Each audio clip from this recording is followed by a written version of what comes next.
Hello friends, आप देख रहे हैं हिंदी मॉरल कहानियाँ आपके अपने चैनल पर। चंद्रपुर नाम के गांव में उदयदास नाम का ही एक ब्राह्मण अपनी पत्नी सावित्री के साथ रहा करता था। वो उसी गांव में मौजूद शिव मंदिर का बहुत बड़ा पुजारी था। बड़ी श्रद्धा और भक्ति से वो भगवान शिव की आराधना करता और दिन रात शिव भक्ति में लीन रहा करता। उदयदास को भगवान शिव से प्यारा कुछ भी नहीं था। सावित्री उसे कहती है, आपको तो भगवान शिव के सिवा कोई दिखाई ही नहीं देता।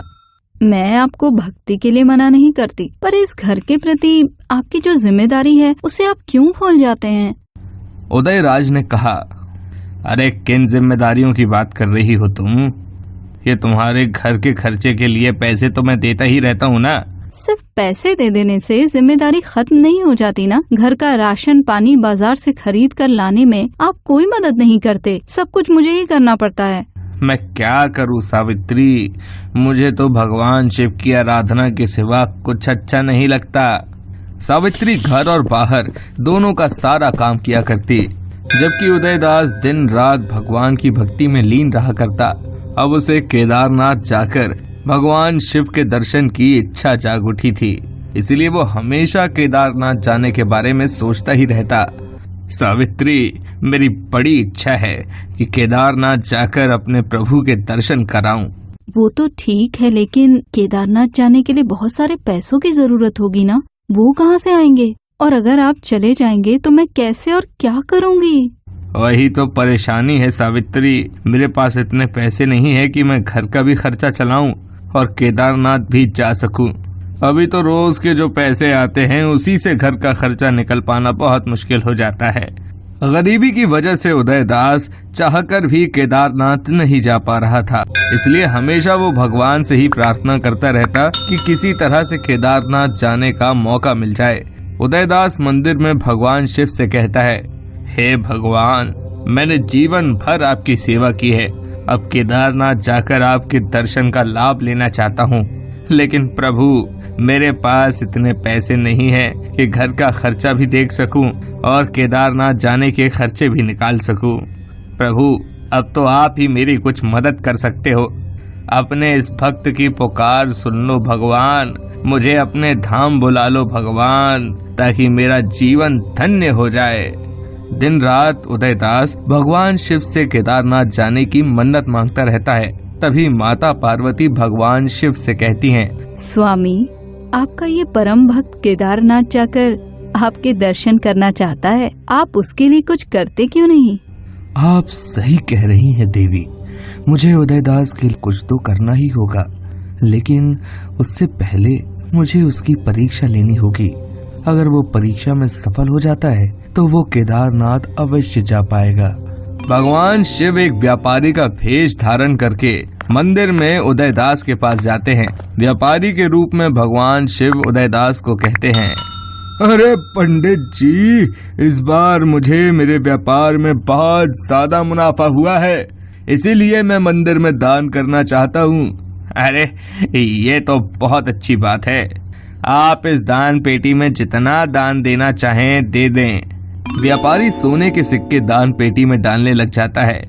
धीरे धीरे करके वो दान पेटी पूरी तरह से भर जाती है, लेकिन सिक्के खत्म होने का नाम ही नहीं लेते। पंडित जी, ये दान पेटी तो भर गई, अब क्या करें? मेरे पास तो और भी सिक्के हैं। अच्छा, एक काम कीजिए, आप ये बचे हुए सोने के सिक्के अपने पास रख लीजिए और जब ये दान पेटी खाली हो तो ये सिक्के भी उसके साथ ही मिला दीजिए। ठीक है, जैसे आप कहें। व्यापारी के रूप में आए हुए भोले बाबा वहां से चले जाते हैं। तब उदयदास सिक्के लेकर अपने घर आ जाता है और काफी सोचने के बाद वो अपनी पत्नी से कहता है, सावित्री, ये सिक्के तुम अपने पास रख लो, इससे तुम अपने घर का खर्चा चलाना। मैं केदारनाथ जाता हूँ, प्रभु के दर्शन करके वापस लौट आऊंगा। उन सिक्कों में से कुछ सिक्के उदयदास अपने साथ रख लेता है। महीनों पैदल चलने के बाद वो केदारनाथ पहुंचता है, लेकिन उसके पहुंचते ही मंदिर का गेट बंद हो जाता है। मंदिर का एक पुजारी उदयदास से कहता है, आपने आने में देरी कर दी महाराज। अभी अभी 5 मिनट पहले ही मंदिर के द्वार बंद हुए हैं और अभी इस ठंड के वजह से 6 महीने बाद ही भगवान के दर्शन हो पाएंगे। हे भगवान, ये मेरी कैसी किस्मत है कि यहाँ पहुँचकर भी आपके दर्शन नहीं कर पाया मैं। अब मैं क्या करूँगा? अब आपको भगवान के दर्शन के लिए इंतजार करना होगा। आपको कोई आपत्ति ना हो तो आप मेरे साथ चलें। मैं आपके रहने की व्यवस्था पूरी कर दूंगा और आपको कोई काम भी दिला दूंगा। उदयदास बहुत उदास हो गया था, लेकिन कर भी क्या सकता था। अपनी किस्मत को कोसता हुआ उस पुजारी के साथ चल दिया। उसने उसे एक व्यापारी के यहाँ काम भी दिलवा दिया और उसी के यहाँ उसके रहने की व्यवस्था भी हो गई। रात को जब वो सोने गया तो रोते रोते भगवान को याद करने लगा और जब उसकी आंख लगी तो उसके सपने में भगवान शिव आए। तब वो खुद दास के सपने में आकर बोले, पुत्र, मैंने तुम्हारी परीक्षा ले ली, लेकिन तुम उसमें विफल हो गए हो।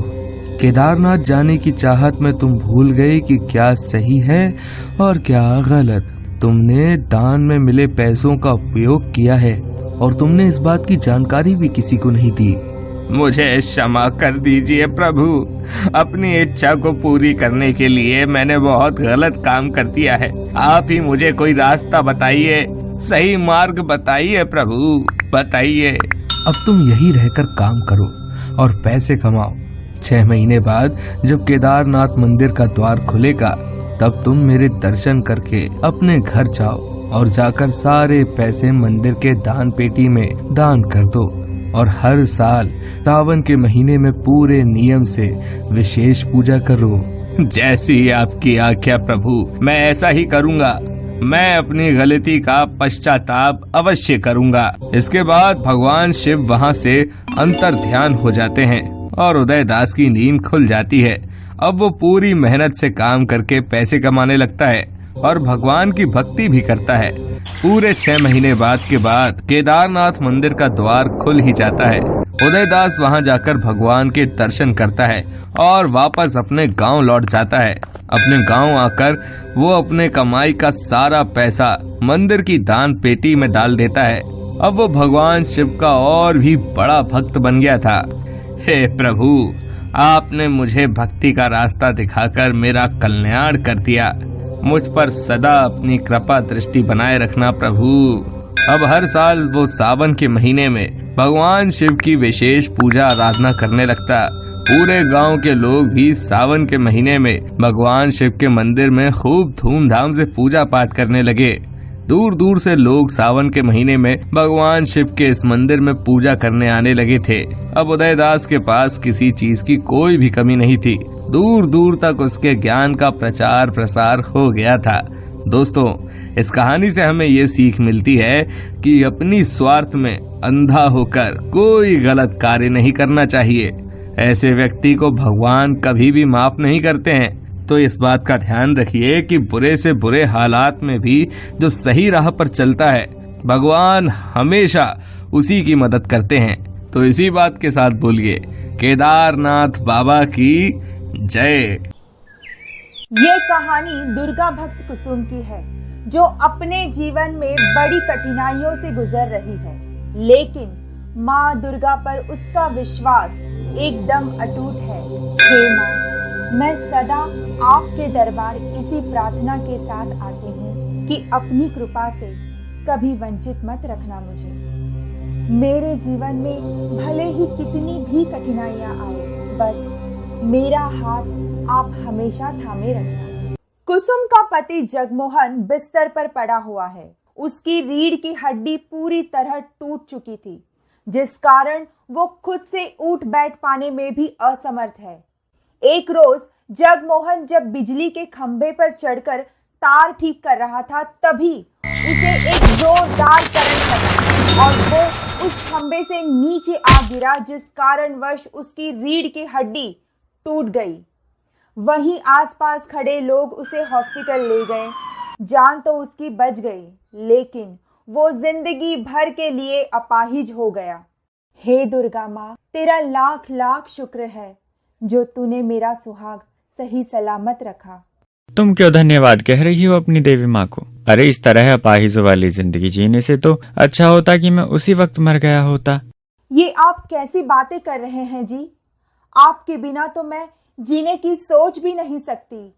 2 वक्त की रोटी और जगमोहन के इलाज के लिए कुसुम एक अमीर औरत के घर झाड़ू पोछे बर्तन और खाना बनाने का काम करने लगी। जिस अमीर औरत के घर कुसुम काम करने लगी उसका नाम विशाखा था। विशाखा के पास पैसों की तो कोई कमी नहीं थी, लेकिन उसका दिल बहुत ही छोटा था। पूरे 4 मिनट लेट हो तुम। तुझे मैंने कितनी बार कहा है कि अगर 1 मिनट भी लेट हुई तो तेरी उस दिन की तनख्वाह काट लूंगी। मेम साहब, आप तो जानती है ना, घर पर मेरे पति बीमार पड़े हैं और वो अपनी रोजमर्रा की जरूरतों के लिए मुझ पर आश्रित है। सुबह पहले उनको नहलाना धुलाना पड़ता है, फिर खाना बनाकर उनको खिलाकर आती हूँ, इसीलिए थोड़ी देर हो जाती है। देख कुसुम, मैं एक फौजी की बीवी हूँ और मैं अपने नियम की एकदम पक्की हूँ। मुझे काम पर देर से आने वाले लोग बिल्कुल पसंद नहीं। और अगर तुझे अपने पति की इतनी ही चिंता है तो घर पर बैठ उसकी ही सेवा कर और ये नौकरी छोड़ दे। देख, मुझे बेकार के पैसे लुटाने का कोई शौक नहीं है। चल अब जल्दी से काम शुरू कर दे, बहुत काम पड़ा है। कुसुम को कुल मिलाकर 3000 रुपए मिलते थे। उसमें से भी विशाखा कोई ना कोई बहाना लगाकर उसके 1000 रुपए काट ही लेती। अब 2000 में बेचारी कुसुम क्या घर चलाती और क्या अपने पति की दवाई का खर्चा निकालती। हर शाम कुसुम जब भी घर वापस आती तो माँ दुर्गा के मंदिर जरूर जाती और माँ से अपना सुख दुख बांटती। माँ, इस बार भी मेम साहब ने मेरे बहुत सारे पैसे काट लिए हैं। इस बार मेरे हाथ सिर्फ 2000 ही आए। अब तू ही बता माँ, इतने से पैसों से मैं कैसे घर खर्च चलाऊं? घर का किराया, राशन पानी और पति की दवाई, ना जाने सब कैसे हो पाएगा।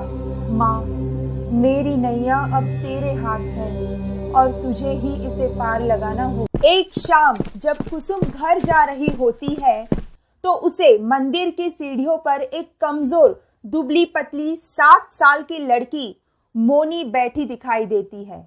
उस बच्ची ने जैसे ही कुसुम को देखा तो देखते ही उसकी तरफ हाथ फैला दिए। माँ, मैंने 3 दिन से कुछ नहीं खाया, मुझे बहुत जोरों की भूख लगी है, कुछ खाने को दे दो ना माँ। खाने के लिए तो कुछ नहीं है मेरे पास। अच्छा तू यहीं रुक, मैं तेरे लिए कुछ लेकर आती हूँ। कुसुम ने मंदिर के सामने लगी रेढ़ी से राजमा चावल खरीदे और मोनी को खाने को दे दिए। ले बेटी, भरपेट खाना खा लो और हाँ, ये 100 रुपए रखो, अगर फिर भूख लगी तो कुछ खा लेना। ये कहकर कुसुम वहां से चली गई। कुछ दूर चलने पर ही जोरों की बारिश शुरू हो गई। कुसुम पूरी तरह से भीग गई।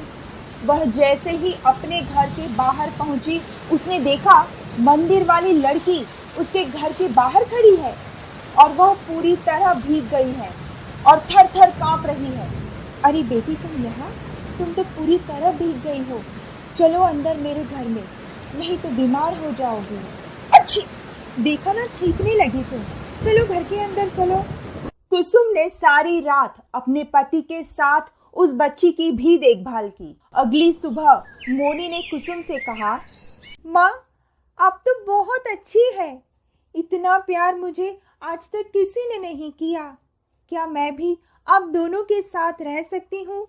कुसुम सोच में पड़ जाती है कि उसका और उसके पति का गुजारा तो बड़ी मुश्किल से हो पा रहा है। अगर ये बच्ची भी साथ में रहेगी तो उसका पेट कैसे पाल पाएगी? लेकिन फिर उसने दुर्गा की मूर्ति को देखा और फिर मुस्कुरा कर कहा, ठीक है बेटी, तुम हमारे साथ यहाँ रह सकती हो। दुर्गा माँ के आगे हाथ जोड़कर कुसुम कहने लगी, माता रानी, इसे भी निभा देना। इस बात का ध्यान रखना कि उसका पेट कभी भूखा ना रह पाए। फिर मोनी उन दोनों के साथ ही रहने लगी। एक बार की बात है, बहुत तेज बारिश हो रही थी। कुसुम को काम पर जाना था, क्योंकि अगर वो नहीं जाती तो विशाखा उसके पैसे काट लेती। इसीलिए वह काम पर चली गई, लेकिन बारिश के कारण उसको थोड़ी देर हो गई थी। तेरी आदत ना कुसुम बिल्कुल कुत्ते की पूंछ की तरह है, जो कभी सीधी हो ही नहीं सकती। तुझे कितनी बार कहा है कि टाइम पर आया कर, लेकिन तू है कि सुनती ही नहीं। मेम साहब, बाहर बहुत तेज बारिश हो रही है, देखिए तो मैं पूरी भीग चुकी हूँ। हाँ तो कौन सा एहसान कर दिया मुझ पर। चल अब काम पे लग जा। लेकिन सुन, अब आज के पैसे भी तेरे कट। कुसुम काम पर लग गई। पूरी तरह भीगी हुई कुसुम घर जाकर बीमार पड़ जाती है। अगले दिन बुखार इतना ज्यादा था कि वो बिस्तर से उठ नहीं पा रही थी। लेकिन उसके दिमाग में यही बात चल रही थी कि अगर वो काम पर नहीं गई तो मेम साहब उसके पैसे काट लेगी। अगर आज नहीं गई तो मेम साहब गुस्सा हो जाएगी और मेरे पैसे काट लेगी। फिर मेरे घर का चूल्हा कैसे जलेगा? मोनी और मेरे पति क्या खाएंगे? माँ, तुम्हारा शरीर तो तप रहा है, तुम्हें तो बहुत तेज बुखार है, तुमने मुझे बताया क्यों नहीं? नहीं, मैं ठीक हूँ बेटी, अब मुझे काम पर जाना होगा, नहीं तो मेम साहब पैसे काट लेगी। नहीं माँ, तुझे मेरी कसम, तू आज काम पर नहीं जाएगी, बल्कि तेरे बदले मैं जाऊंगी। नहीं मेरी बच्ची, तू तो मेरी बेटी है, तुझे मैं नौकरानी नहीं बना सकती। माँ, तुम मुझे काम पर जाने दे, इससे वो मैडम पैसे नहीं काटेगी। मोनी कुसुम की एक नहीं सुनती और जिद करके काम पर चली जाती है। वहां उसने विशाखा को बताया कि वो कुसुम की बेटी है और उसकी माँ की तबीयत खराब है, इसीलिए कुछ दिन उनके बदले वो ही काम पर आएगी। ठीक है, लेकिन काम अच्छा करना, मुझे काम चोरी बिल्कुल पसंद नहीं। मोनी उसके घर सारा काम करती, झाड़ू पोछा बर्तन और खाना बनाती। काम करने के बाद शाम को वो वापस घर लौट जाती। मोनी को काम पर जाते हुए 1 हफ्ता हो गया था। इसी बीच एक बार कुसुम की नजर घर में रखी दुर्गा माँ की प्रतिमा पर जाती है। वो देखती है कि जब भी मोनी काम पर जाती तो उसके घर में रखी दुर्गा माँ की प्रतिमा भी गायब हो जाती और जब वो शाम को लौट कर आती तो प्रतिमा अपने स्थान पर ही होती। ये बात वो अपने पति को भी बताती है। मैं बिल्कुल सच कह रही हूँ जी, ऐसा सच में होता है। कुसुम, ऐसा भी भला कभी होता है? ये सब बस तेरे मन का भ्रम है। अगर आपको मेरी बातों पर विश्वास नहीं होता तो देखिए, इस वक्त मोनी घर पर नहीं है और माँ दुर्गा की प्रतिमा भी गायब है।